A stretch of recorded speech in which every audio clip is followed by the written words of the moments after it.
Hey, look at this great crowd. Look at this great crowd. You know, when they were looking at the weather report, I had like 5 events scheduled this weekend, and almost all of them were canceled. And you guys are here, and that is awesome. We got a great day. We're gonna have a great march. You hear me? You hear me? Should I back away? Am I too loud? All right. All right. So yeah. So I wrote a book called Drift. It came out in July, and it's about GMOs, and it's a thriller. And what I like to tell people about how I feel about the GMOs that are in it is that it's about bad guys with guns, and there's murders, and there's mayhem. But the scariest stuff that's in that book is the stuff that's already true, the stuff that's not part of the story, the stuff that is going on today. I was here in May, we had a great event, and I said GMOs scare the hell out of me, and they still do. They still do. We've learned a lot more about GMOs since May. There's been some good things that have happened.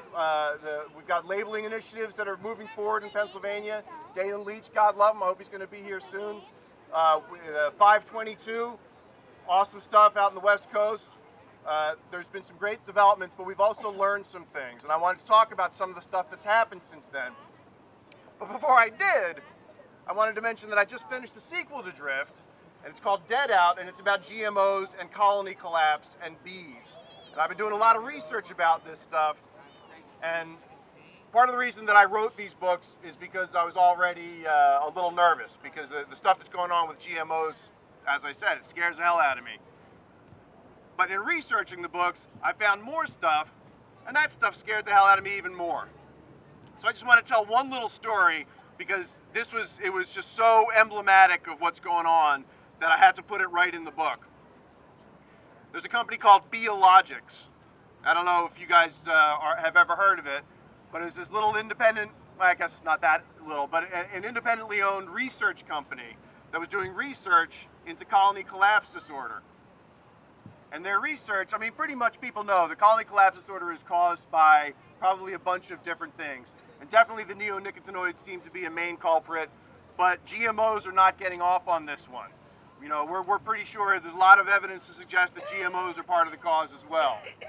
So Biologics was doing a lot of important research, and their research was implicating GMOs in colony collapse disorder.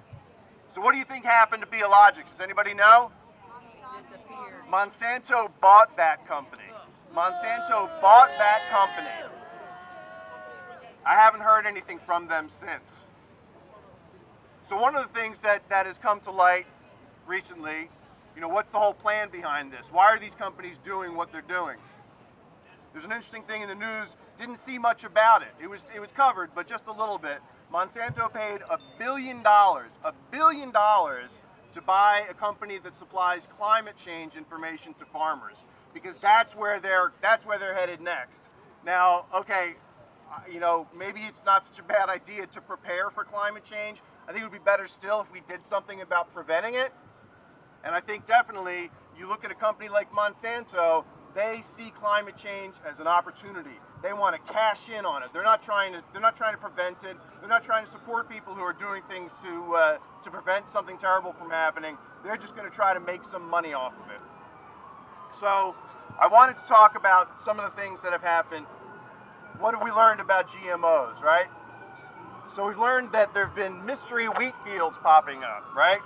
We saw that the people who are supposed to be controlling the GMOs, they're not controlling GMOs. This stuff is going everywhere. There's the name of the book that came out in July is called Drift, and it's about GMO pollen drifting all over the place, contaminating other crops, contaminating the crops that organic farmers and other farmers are trying to grow. They don't want this stuff in their farms. They don't want this stuff in their fields. They don't want this stuff in the food that they're growing for us. And it's getting there because you cannot control it. It's a living thing, and it's getting all over the place. So just this past week, again, the same thing's happening, except now it's alfalfa.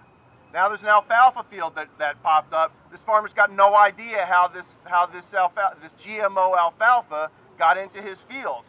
And no one knows, because they can't control it, because it gets out, because it's a living thing, and they let it out, and they're careless with it, and they've used their political power to make sure that the regulations governing it are nowhere near adequate to keep it out of the non-GMO food supply. I want to tell a story about fish. There's a fish tale. There's about the story about the one that got away. A lot of people have been following the Aqua Bounty story, the genetically modified salmon that's out there. It's Aqua Bounty. I call it the quicker grower upper because it's been genetically modified to grow 3 times as fast as regular salmon. Now they're saying this salmon, it's okay, it's safe because it'll never get out into the wild. And then there was a story that came out that 1,000 of these modified salmon were released into the wild in Panama a couple years ago. Oops. So they're, as far as you know, they might be alive and well and out there. We'll see. The other thing they said was that these salmon couldn't breed with other salmon, and we didn't have to worry about that. So one of the things that bothers me about the whole GMO thing is that there's not enough research. We hear the GMO companies say this stuff is tested and it's safe, and the testing that they do is 3 months or less, and that tells us nothing. That tells us you've got a quarter of a year. Okay, this stuff's been in the food supply for 30 years, let's test it. So they said that this salmon was safe, and they didn't do any long-term research. And then a team of researchers in Canada did. And they set up a little fake stream bed, and they put the Aqua Bounty salmon in with other fish. They wanted to see what would happen. And stuff happened. So what happened is, the Aqua Bounty, the genetically modified salmon that's modified to grow 3 times as fast as regular salmon. Do you think that gives them a competitive advantage if they get out in the wild? Some salmon that grows 3 times as fast as the natural, do you think a regular salmon is going to be able to compete with that? They bred with trout. The salmon bred with trout. Wow. I'm sure it's delicious. I don't want to try it. So the salmon bred with trout, that's kind of troubling in and of itself, right? Does that make you feel a little icky inside, right? Yeah. The offspring of the salmon, of the genetically modified salmon and the trout, the offspring of the salmon that was modified to grow 3 times as fast as regular salmon, the trout salmon grew even faster than the GMO salmon. Faster, not faster than the regular trout, not faster than the regular salmon, faster than the turbocharged growth hormone crazy GMO salmon. And they told us this stuff was ready to go out. They said, yeah, we're done. We've tested it. We're ready to go out. A couple of other stories that have happened. Have you heard about Terminator seeds? You guys know about Terminator seeds? So yeah, this is stuff, they put in a genetic modification to some of their crops to make sure that the seeds are sterile. Now we've already seen that these things can cross-pollinate with other stuff. And we've already seen that it gets out all over the place, that they can't control it. So let's come up with something that kills plants, that renders the plants unable to reproduce. And let's see if that gets into the wild. Let's see if that cross-pollinates with the food crops that we're all dependent on. We've heard a lot about golden rice. Has anybody heard about golden rice? Golden rice is going to save the world, right? GMO rice. So part of the story, I mean, it kind of makes me laugh because it's so ridiculous. The people who are supporting the GMOs, they say, no, the GMOs, they're going to feed the world. That's what's going to happen. Somebody pointed out earlier, there's plenty of food in the world. There's plenty of food. It's just the people that need it don't have the money to buy it. That's the problem. There's more than enough food. So they say, okay, we got golden rice. It's modified to produce nutrients that are going to cure blindness, and they are out there. The talking points that are out there right now, they're saying that you and me and everybody else who's questioning GMOs, they're causing blindness. We're personally responsible for having blinded tens of thousands of children because we're questioning GMOs. Because this golden rice is supposed to cure blindness in the third world. What they don't tell you is, and I love this part, I mean, it's a serious thing, but it's like hilarious. These guys are crazy. They don't tell you that they haven't even finished testing it. They haven't finished testing it. It's not tested enough for them to release into the food supply. I mean, come on. How untested is that? If it's not ready for them to put it out in the food supply. But they don't like to talk about that. They say that the people who want GMO labeling, they say the people that want GMO testing, they say the people like you and me who want to know what it is that we're eating, that we're the ones who are out there blinding tens of thousands of children in the third world. finally, I just want to say one thing. One of the things that I think is almost in the long term the scariest for us as a civilization. And that's what these people are doing to science. And one of the things that makes me incensed is when these people say that people who are concerned about GMOs are anti-science. Science is what we're asking for. Science is what we're demanding. We want this stuff to be tested before it's planted on millions of acres, before it's 90% of our food supply. Why don't we do a little science first? Doesn't that make sense to you? That's right, not for us tonight. We're talking a lot about, the why. Why hasn't it been tested, right? One of the things, I just moderated a panel at the Reading Terminal Market. Mural Arts put together this great panel, and we had Bill Freese from the Center for Food Safety, and Patty Lavera from Food and Water Watch, and Tom Laskowey from the Food and Environment Reporting Network. And we had this really smart panel. These people were awesome. And William Woyce Weaver was there, an heirloom seed expert. And we were talking about how did we get here? Why are we where we are with this? Because it's ridiculous. It's insane. And I asked myself, greed, when I look at it, it seems to me that greed isn't enough to justify what's going on. So what the hell's going on? So one of the things that they were talking about was, because one of the things that I think is particularly reprehensible is what the United States is doing on the international stage. You hear about these farmers in India, 250,000 farmers who have committed suicide because of what GMOs have done to them and their farms, because of the debt that they've gotten into to pay for these seeds, that a lot of them no longer had the opportunity. They did not have access to non-GMO seeds anymore. They don't have access to it anymore. They don't have any choice. So they go into debt because they're promised that their yields are going to go up and that they're going to use less chemicals and that all this great stuff is going to happen. Imagine that it doesn't. Imagine that the people selling them GMOs are lying to them about what's going to happen. Shocking, isn't it? So we were talking about why is the United States using our food aid programs to promote GMOs? Why are we forcing GMOs on third world countries when we give them assistance? And why is the United States insisting that other countries that have decided, hey, maybe we do want to test GMOs before we let it infiltrate half of our food supply, or 90% of it. Why is the United States pressuring those companies to accept GMOs as part of our trade agreements? Greedy. Well, so here's the thing. It is greedy, but it's also, there's a thing called a dual mandate, right? And it's kind of an odd little idea that infiltrates a lot of how the U.S. government works.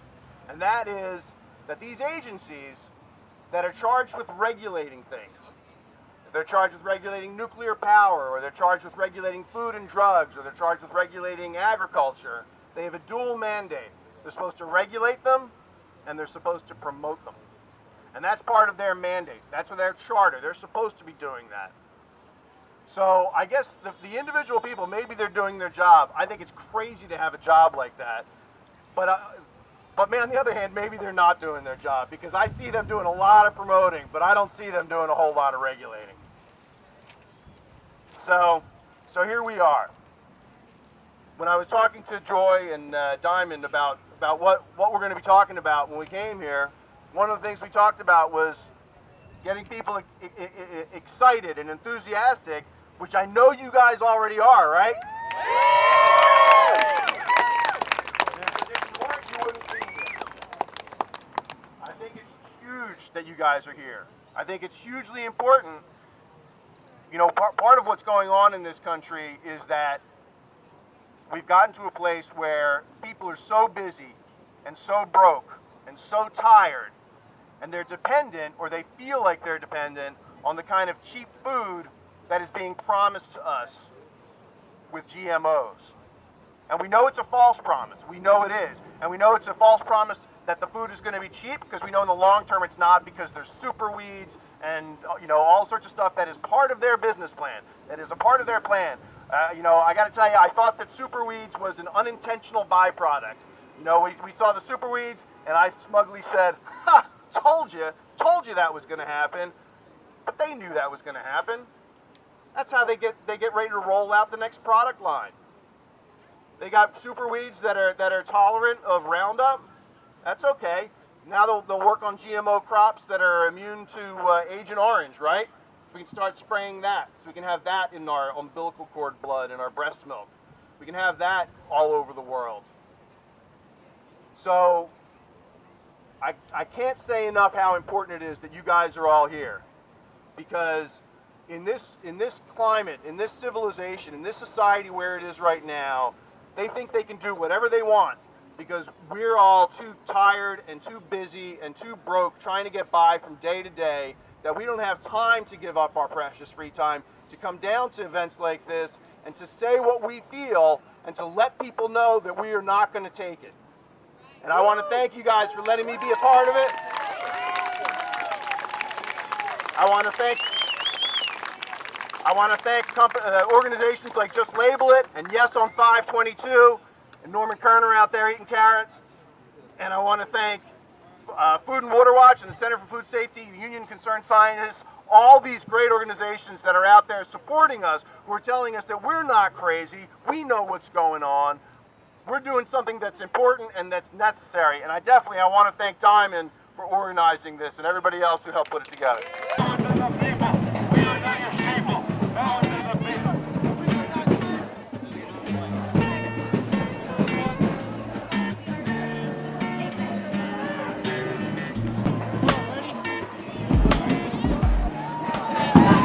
This is Paul Wesley, aka Prince True Chaser, youtube.com/Prince True Chaser. First person to expose the media in Philadelphia, first person to expose the chemtrails in Philadelphia, and I'm here right now against Monsanto. Subscribe to the channel of truth, PrinceTrueChaser.com, because until we change our mind, until we put love in our heart, nothing's going to change. Get this junk off my table. He's running for Congress on a platform that we need to know what GMOs are, we need to label our food, and we need to slow down this whole thing. He's the only person running for Congress in the entire United States on that platform. And the reason is folks aren't standing up, so we need to all stand up. We can affect change, and this change will be affected legislatively. We can do this in Harrisburg and Pennsylvania and in Congress in DC. So thank you all for being here. Please go home and take action. Do it today, do it on Monday, do it on Tuesday.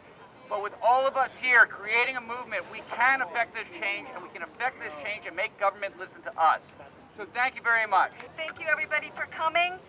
My name's Jacqueline, I'm one of the organizers, and I wanted to say a few words to all my brothers and sisters in Canada, North America, and South America who have been in 521 years resistance to Columbus.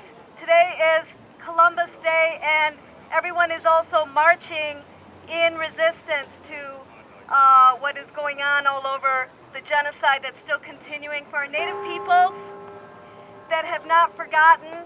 The mother, the heart, you are powerful. Remember that we are awake. Marichiwe!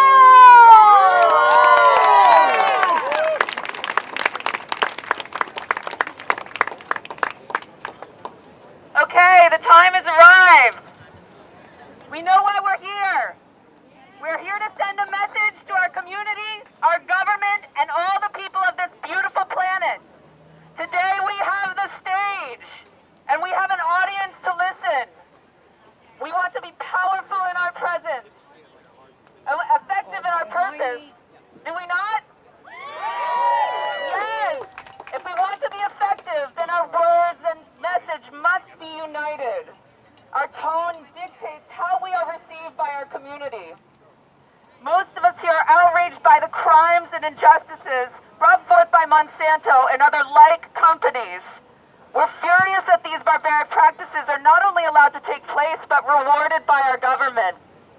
We have every right to be angry.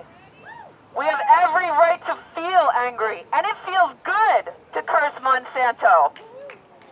But if we are to succeed in our efforts, if we want to be effective, then we must not scare our audience.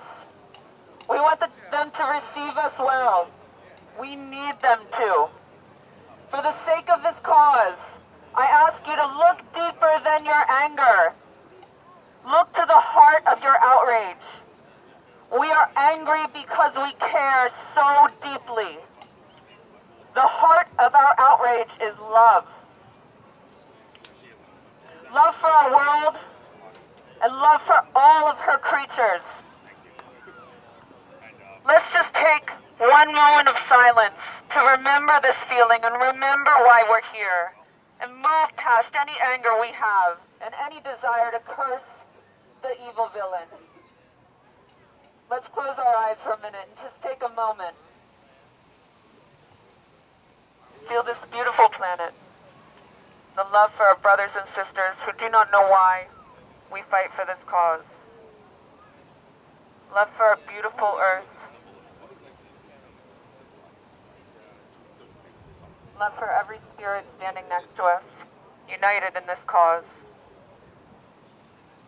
Love for ourselves. No GMO! No GMO! No GMO! No GMO! No GMO! No GMO! No GMO! Let nature grow! No GMO! Let nature grow! No GMO! Let nature grow! No GMO! Let nature grow! No GMO! Let nature grow! No GMO! Let nature grow! No GMO! Let nature grow! No GMO!